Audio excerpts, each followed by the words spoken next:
شروع اللہ کے نام سے جو بڑا مہربان نہایت رحم کرنے والا ہے، اور تمام تعریفیں صرف اللہ ہی کے لیے ہیں جو تمام جہانوں کا پالنے والا ہے۔ السلام علیکم ناظرین، آپ سب کو نالج زون 360 کی ایک اور ویڈیو میں خوش آمدید کہتے ہیں۔ اللہ تعالیٰ قرآن پاک میں فرماتے ہیں وَجَاءَتْ سَكْرَةُ الْمَوْتِ بِالْحَقِّ ذَلِكَ مَا كُنْتَ مِنْهُ تَحِيدُ، جس کا ترجمہ ہے کہ اور آئی موت کی سختی حق کے ساتھ، یہ ہے جس سے تو بھاگتا تھا۔ اللہ تعالیٰ نے اپنی قدرت اور علم کا حال بیان فرما کر ان کے خلاف دلائل قائم فرمائے، اور اب یہاں سے انہیں بتایا جاتا ہے کہ وہ جس چیز کا انکار کرتے ہیں وہ عنقریب ان کی موت اور قیامت کے وقت پیش آنے والی ہے۔ چنانچہ ارشاد ہوتا ہے کہ موت کی سختی حد کے ساتھ آ گئی، جس کی شدت انسان پر غشی طاری کر دیتی ہے اور اس کی عقل پر غالب آ جاتی ہے، اور سکرات کی حالت میں مرنے والے سے کہا جاتا ہے کہ یہ وہ موت ہے جس سے تو بھاگتا تھا۔ دنیا کی بڑی حقیقتوں میں سے ایک سکرات الموت کی حقیقت ہے۔ سکرات سختی کو کہا جاتا ہے۔ موت جب طاری ہونے لگتی ہے تو اس وقت کی سختی کو سکرات کہتے ہیں۔ حضرت محمد صلی اللہ علیہ وآلہ وسلم نے بھی موت کی سختی سے پناہ مانگی ہے، اور یہ دعا ارشاد فرمائی ہے جس کا ترجمہ یہ ہے، اے اللہ میں تیری پناہ میں آنا چاہتا ہوں موت کی سختی سے۔ آگے بڑھنے سے پہلے آپ سب سے گزارش ہے کہ اگر آپ چینل پر نئے ہیں تو چینل کو سبسکرائب کر لیجئے اور بیل آئیکن کو دبانا نہ بھولے گا تاکہ ہماری ہر آنے والی نئی ویڈیو آپ تک پہنچ سکے۔ امام محمد غزالی رحمۃ اللہ علیہ فرماتے ہیں، نزا اس تکلیف کا نام ہے جو صرف روح پر اترتی ہے اور تمام اعضاء کو گھیر لیتی ہے، حتیٰ کہ بدن میں روح کے جتنے اجزاء ہیں ان سب کو درد محسوس ہوتا ہے۔ اگر کسی شخص کو کانٹا چبھ جائے تو اس سے پہنچنے والا درد روح کے صرف اس جزو کو پہنچتا ہے جو اس عضو سے ملا ہوا ہے جس میں کانٹا چبھتا ہے، اور اس کے مقابلے میں جلنے کا اثر زیادہ ہوتا ہے، کیونکہ آگ کے اجزاء بدن کے تمام اجزاء میں سرایت کر جاتے ہیں، جس کی وجہ سے جلنے والے عضو کا کوئی ظاہری اور باطنی جزو آگ سے محفوظ نہیں رہتا۔ اس لیے گوشت کے تمام اجزاء میں پھیلے ہوئے روح کے اجزاء جلنے کی تکلیف کو محسوس کرتے ہیں، جبکہ زخم صرف اسی جگہ کو پہنچتا ہے جس تک کانٹا اور تلوار وغیرہ کا لوہا پہنچا، اس لیے جلنے کی تکلیف زیادہ اور زخم کی تکلیف کم ہوتی ہے، اور نزاع کی تکلیف نفس روح پر حملہ آور ہوتی ہے اور تمام اعضاء کو گھیر لیتی ہے، کیونکہ ہر رگ، ہر پٹھے، بدن کے ہر حصے، ہر چوٹ، ہر بال کی جڑ اور کھال کے نیچے سے حتیٰ کہ سر کی چوٹی سے قدم تک ہر جگہ سے روح کو نکالا جاتا ہے۔ اس لیے تم اس کے کرب اور تکلیف کا حال نہ پوچھو۔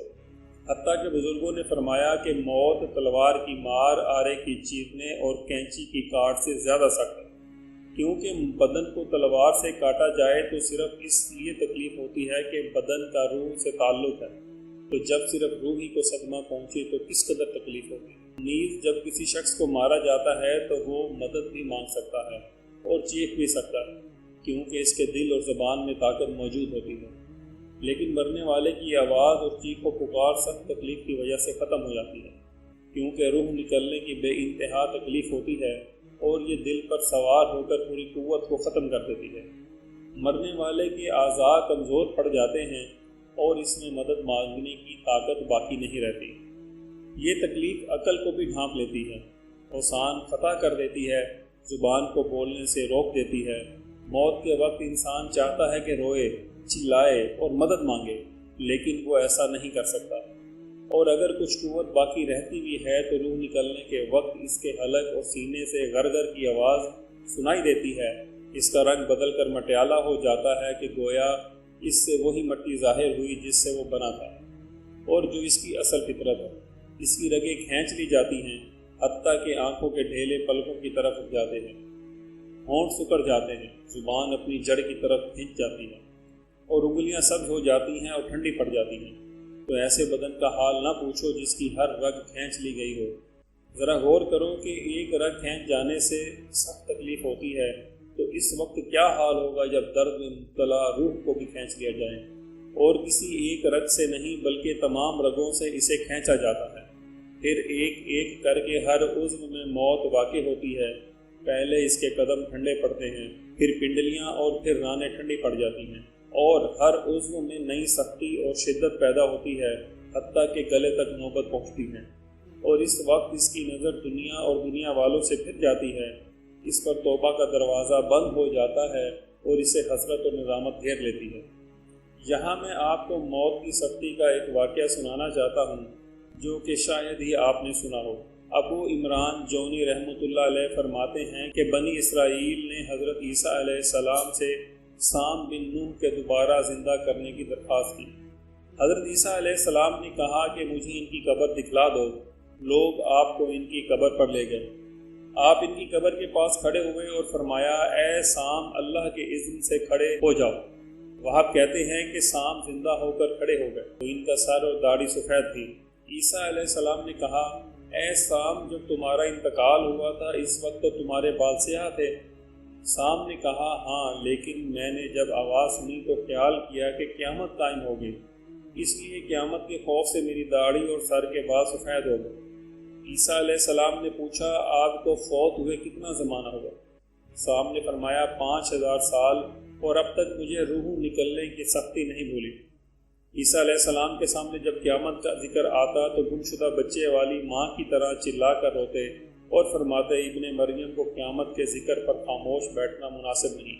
حضرت عیسیٰ علیہ السلام نے سام بن نوح سے بات چیت فرمائی اور پھر فرمایا کہ واپس چلا جا۔ کہا کہ اس شرط پر واپس جاتا ہوں کہ مجھے دوبارہ موت کی تکلیف نہ ہو، کہ موت کا درد آج بھی میری ہڈیوں میں موجود ہے۔ یا الہی، ہر جگہ تیری عطا کا ساتھ ہو، جب پڑے مشکل شہ مشکل کشا کا ساتھ ہو۔ یا الہی، بھول جاؤں نزا کی تکلیف کو، شاہ دیدار حسن مصطفیٰ کا ساتھ ہو۔ عرض کیے گئے تمام حقائق سننے کے بعد یہ معلوم ہوا کہ موت سے فرار ممکن نہیں، بلکہ یہ بہر صورت آ کر رہے گی۔ موت کے بارے میں ایک اور مقام پر اللہ تعالیٰ فرماتے ہیں، ہم نے تم میں موت مقرر کر دی۔